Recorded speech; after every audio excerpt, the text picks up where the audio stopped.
amo, ano na siya, naka-wheelchair. Ang gandang babae, tapos bigla na. Pinagsisisihan niya, nangyari na.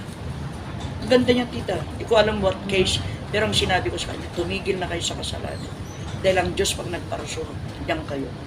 Ayaw maniwala. Yung nangyari, sabi sa akin, pinagdasal ko rin, Allah, ako pa naman ang nagkasala tuloy. Wala akong ginawa sa inyo. Pinagsabihan niya. Ito siya, oh. Ang ganda-ganda niya, tita. Napakagandang babae, pero pilay na. Pagkakilala mo ito, si Edge. Nakikita mo to. Oh, siya rin, oh. Pilay na. Na-paralyze kasi nagkasis sa ubat. Yan, tita. Ganda. Pero ngayon, wheelchair na kalaban. Because they won't believe me. Ang Diyos din natutulog. Inaagaw mo, may shota na.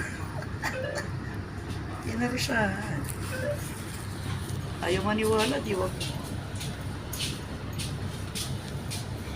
Kasi namatay yung mother ni Girlie ng Og. Namatay nanay ko, March 29.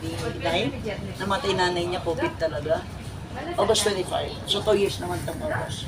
Kasi, nung pinasok siya, hindi COVID. Pagdating doon na COVID. Alam mo, namatay nga yan. Hindi nilibing agad, di ba bawal yun? Nanay ko naman hindi, old age mo. Sa bahay kasi, kaya nalibing siya ng 9 days. Na paglamayan. Nanay niya hindi na. Pinagdasal na lang nila na sa lapat. Lechon. Nagpagawa sila, ilaw lang. Nakakatakot ng COVID na. Ilaw na lang siya. Ilaw para ilibing. Stop pain. Ito yung namatay, kilala mo si nanay? Pauwi na yung bangkay. Lagi na lang. Nanay, ito yung namatay.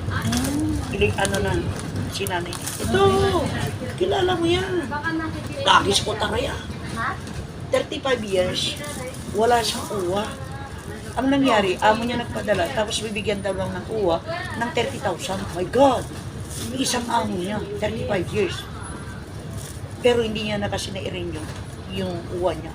Kasi matanda na 65 eh. Hindi binigyan ng pansit. 30,000 lang daw i-open. What? Why like that? Di ba uwa ka? May uwa naman siya, no? Bata pa, diretso. Nung nag-COVID time, matanda na sabi ng amo na, nung ulit nag-contract. Yes. Yes. Kasi hindi na rin marirenew kasi matanda.